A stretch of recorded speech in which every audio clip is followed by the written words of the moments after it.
Hi everyone, let's talk about Beta Colony, which I just finished a full playthrough for. If you are expecting an explanation of the game or see more components, it's all in there, linked in the description. It's really good, trust me. So, the game itself. I really enjoy the action selection, the process where we've got these 4 dice, everyone's got the exact same thing, although you're in different situations. You're in different places on the rondel, wanting different things. But you have access to the exact same dice, and every turn you are taking 2 of them. And the puzzle in itself of just, one of the dice moves you around the rondel, and one of the dice determines the power of the action that you're taking. Not necessarily always the power, sometimes it's the row that you're getting the pods from. And the extra little wrinkle as well, that if you use a particular colour of dice, you'll get an extra point, which is not enough to make you go to somewhere you absolutely don't care about, but yeah, it's a nice little tiebreaker if you've got 2 little choices. It's enough to give you that edge that, well, it's only 1 point, but I kind of want these anyway, and I can map out this plan. If I get these resources, if I go to this space and do this thing and get that extra point anyway, it all works into my plan. And having 3 colonies that we are competing for to put these pods out, it all works together very nicely. That you are going to resource production spaces, getting the right colors of stuff, helped by your player powers depending on which player mat that you've got, trying to get the right combination for not just taking the pods and being able to get access to the row of pods that you need for the color of materials you've got, but also having the right materials to be able to place on the planet. And there you're thinking about wanting to be close to the center so you'll get more influence, wanting to be next to light colors so you'll get more and more influence, so that you can get the bigger and better bonuses as you go along.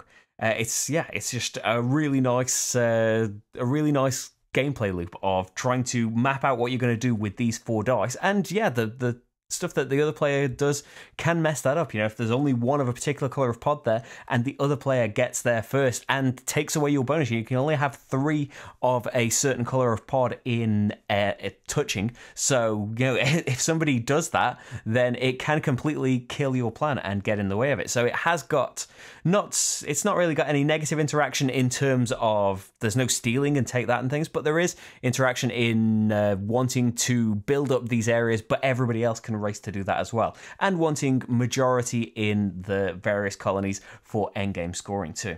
I'll say that the main thing that occurred to us is that, well, there's a couple of things. One is, I think that the production of the game does it a bit of a disservice, that it isn't really eye-grabbing. It's not, I don't want to put things down and say that anything's terrible, because it's not. It's a nice looking game, but it doesn't stand out, even from if I hadn't been kind of nudged in the direction of oh, you should check this game out, I think this would be one that you would like. I don't know if I would have really paid that much attention to it, because there's so much going out that it doesn't really grab my eye anyway. And I'd say that for the graphic design in general, it's compared to other games that I've mentioned recently, naming no names, that when you get this out, that it feels like a prestigious thing. It feels like a nice little extra when it's got not necessarily deluxe components, but when everything kind of fits together and it looks like a premium thing. It's not make or break. It's not going to make you like a terrible game, but it really adds to the experience. Similarly, it kind of detracts from your initial impression of the game as well, I think, when you've got like I'm not going to ruin the board, am I doing this? That's the rondel in the middle. It's just got this squashed art to make it fit in the size of the frames that they've put it in there. The text as well is in a weird way. I don't really know much about graphic design and how to do it properly.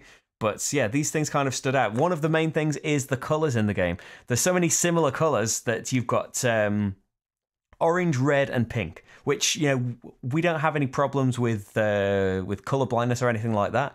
And so for us to have issues with it is kind of more of a red flag, because yeah, normally we wouldn't have problems. But having those kind of similar colors, and then the shades of those colors in terms of the resource cubes, the spaces on the colonies, and the tiles, the pod tiles, are slightly different. I can't show you the the thing on the board, but the red on the board is not this red. This is kind of an orangey red rather than a deep red on the board, and another different red for the resources as well. I think that's a bit of a problem that's been overlooked. And the cards as well. I can understand not doing a deck of cards because there aren't that many in the game, but these kind of flimsy punchboardy things, you know, with the sharp corners and stuff as well, it's a bit disappointing. It would have been nice that you don't necessarily need them as big and you could have had them as tiles like the pods as well. Not make or break things, as I say, but yeah, kind of disappointing things. And the rulebook as well was kind of, for us anyway, learning, it was strangely ordered. It told things in a very weird way. It's another rulebook where it kind of wants to have the main flow of the game and everything in one spread, one center spread, which was it Gen 7 that did that recently? And then loads and loads of rules are kind of put at the end of it that, oh, by the way, here's this. By the way, here's this, that are really important things. I would prefer it in a flow of, okay, this is what happens in a round. Now here's what you can do in a round, and here's what all of these things are as we are going through it. Other minor things. But yeah, I would say that the other thing that stands out is the two-player experience. That's, you know, it's not necessarily... It's area majority, isn't it, in these different colonies that you are going to score based on how many more crew members you've got in a colony than somebody else. And you're trying to progress up the influence tracks and things as well. I'll say that in a two-player game, we've kind of felt in our plays that this playthrough's kind of been a good representation of it. That you can kind of keep up with the other player, and if you do really well in one colony, you know, the other player is probably going to do really well in another colony, and then there will be one that kind of makes the difference, but not massively. There's not any massive swings in points in the colony scoring at all. And similarly in the influence tracks, you can kind of get to the end of two of them and just suffer in one. They'll be different depending on what you've individually gone for. But yeah, that it's kind of a wash in that sense that, okay, you got the free artifact, but I got the tons of points and got to place extra workers. And I think that with this is less of a thing, but if there were more players, there would be more pods coming out that it would restrict your choice of where you can place things. The colony centers would probably fill up much, much quicker. Whereas, yeah, there's still spaces at the end of the game in this one. And that's... It would make a different experience, really. That the spots that you want wouldn't necessarily be there. The colours of pods would probably change much more often in a game with more players, and the spaces where you can place the pods, you would have to do some more thinking on your feet. Your plans would probably not succeed as often because there are other people not necessarily doing things to interfere with you, but just through doing their own thing, they would inevitably get in your way. Whereas in a two-player game, you can jump on each other's things that, oh, I've put a green down, okay, then I'm going to change my plans and probably put a green down now so I can build off that and get the extra influence and stuff. There's still that element of it, but, oh dear.